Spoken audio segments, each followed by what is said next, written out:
I've come here today to talk about a subject which is very, very dear to my heart.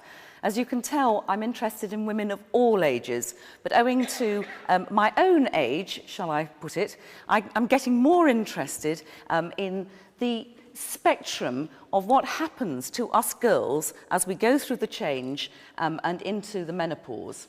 Now, we all know that we live through lots of different life stages, and obviously we have done for a long, long time, because this is a 15th, 16th century, absolutely wonderful picture of the different stages of life of every woman. And I wish that I was still down on the other side. I know, of course, I'm up at this side with the Grim Reaper looking over my shoulder now. But the interesting thing, of course, is as we go through the menopause and the change, and of course the word menopause comes from the Greek for the end of menses. That's all it means. And none of us are sad to see the end of menses, are we? We're looking forward to those wonderful years of our life when we don't have to put up with that any longer. But we all know that until about 10 years ago, perhaps, the message was this: that as you started to change, and I'll show you this in more detail, and as you started to get older, you would be brought and led through the fountain of life, the elixir of youth, and you would come out rejuvenated at the other side by the judicious use of some HRT. Now, we all know, of course, that the story since then has changed quite dramatically, and that what the press are telling us and what our own doctors are telling us is that, in fact, we're tough old birds. We must get through that change in life. We mustn't interfere with a natural process. And in fact, HRT causes more harm than it does good. This wasn't the story until recently. So how does we as women make a choice? How do we know where the information is? And that's my job, because we all ride a hormonal roller coaster in those perimenopausal years. And the menopause, the end of periods, doesn't happen suddenly. It's not a one-off event. We have many, many years when our ovarian function starts to change. So all of us will live through the perimenopause and hopefully into the postmenopausal years. And we need to understand what's going on. Now, any woman who's been in her mid-40s will know that she has some months when she feels normal and some months when she feels slightly less than normal, and that she rides a sort of roller coaster through that period of her life. If I were a gynecologist, and I'm not, then I might only concentrate on what happens to our periods. And I might be interested in asking about your cycle length. Are your periods getting closer? Are they getting further apart? And I think it's a myth, because I think most women grow up thinking that that will be the primary change that they see as they come into the menopause, that things will start to go wrong first with their periods. But in fact, what women come to see me with are other, much more subtle changes rather than just their menstrual problems. They tend to come with a constellation of symptoms which usually revolves around the premenstrual part of their cycle. So that even if women have never had PMS when they were younger, they suddenly develop it in their mid-40s. And women who have had PMS find it gets much, much worse. So women come to me saying, I'm awful, I'm irrational, I'm angry, I'm irritable, I'm paranoid. I think my work colleagues are talking about me behind my back. I think my children are talking about me behind my back. Well, of course, that's not paranoia. That's real, because our children... Never mind. And women with appalling premenstrual and menstrual migraine. The peak age of presentation at the London Migraine Clinic, this huge centre of excellence, is 42 in the perimenopause, when suddenly women are no longer able to cope with their migraines. Huge numbers of women in the perimenopause feel appallingly tired, as though a blanket has been dropped over them. And one of the main reasons for that is the incredibly poor sleep that we develop. Women present with joint aches, with flu-like symptoms, with terrible concentration, with appalling verbal memory.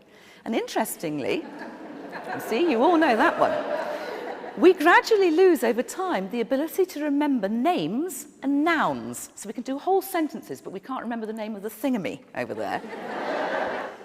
We lose libido, sex drive, we lose loss of drive and general get up and go, and generally the will to live. And we lose the ability to multitask, which is what sets us aside from men. Don't we wish we could say, no, I'll do that in a minute when I've just finished doing this, because we do 14 things at the same time, and then find we've put the socks in the fridge and the milk in the washing machine.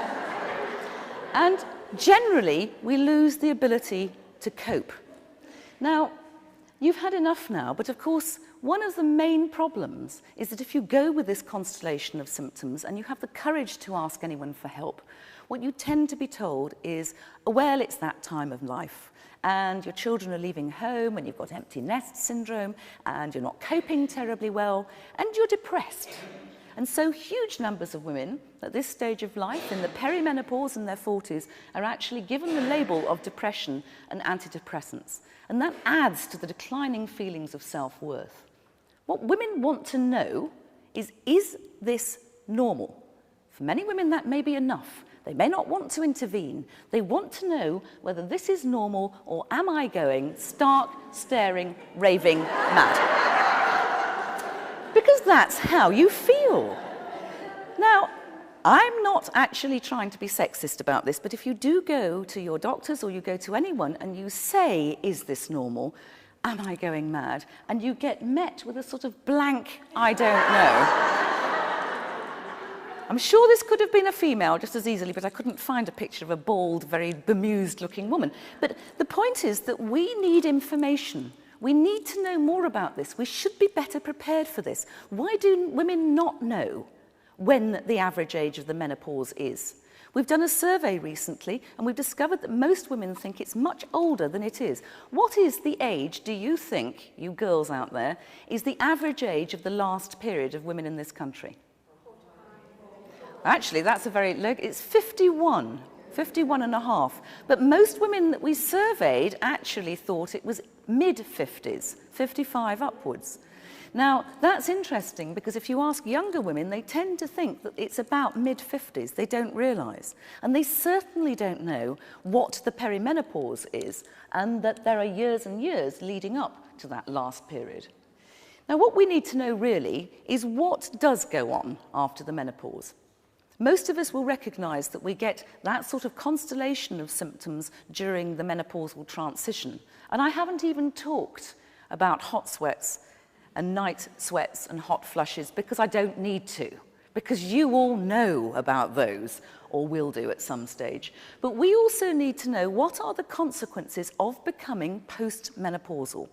Because we live in two different eras in our life, really. We live with estrogen in the premenopause, and we live without estrogen in the postmenopause. And we never used to.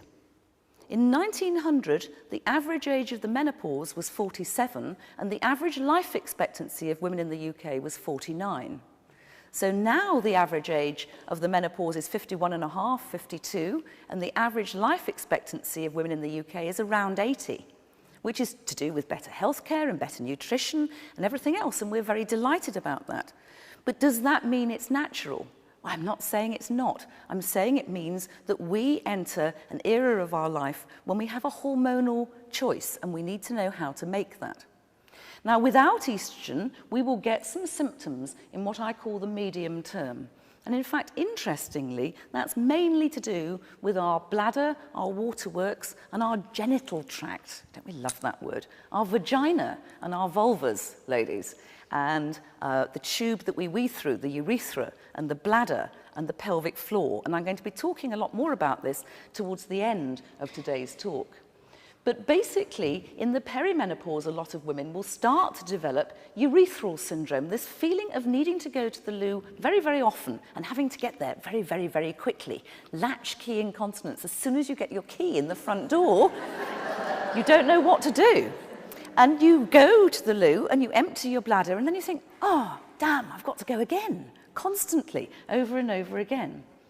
Now, genuine stress incontinence, that terrible thing where you wet yourself when you increase your abdominal pressure if you cough or you sneeze, that doesn't respond to just estrogen alone, but in fact a little bit of estrogen, along with all the other things for stress incontinence, can help.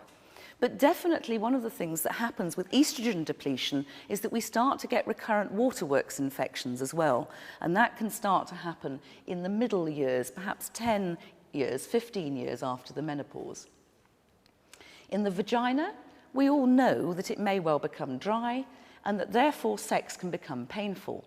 We know a little bit less about prolapse. If I talk to women about prolapse, they generally think that I mean that their womb has appeared in a horrible kind of way. And in fact, most of us will suffer from a degree of prolapse, which is just to do with the trampoline, which has kept everything supported down below in the pelvic floor, becoming a little bit more like a string shopping bag. And so things will start to bulge.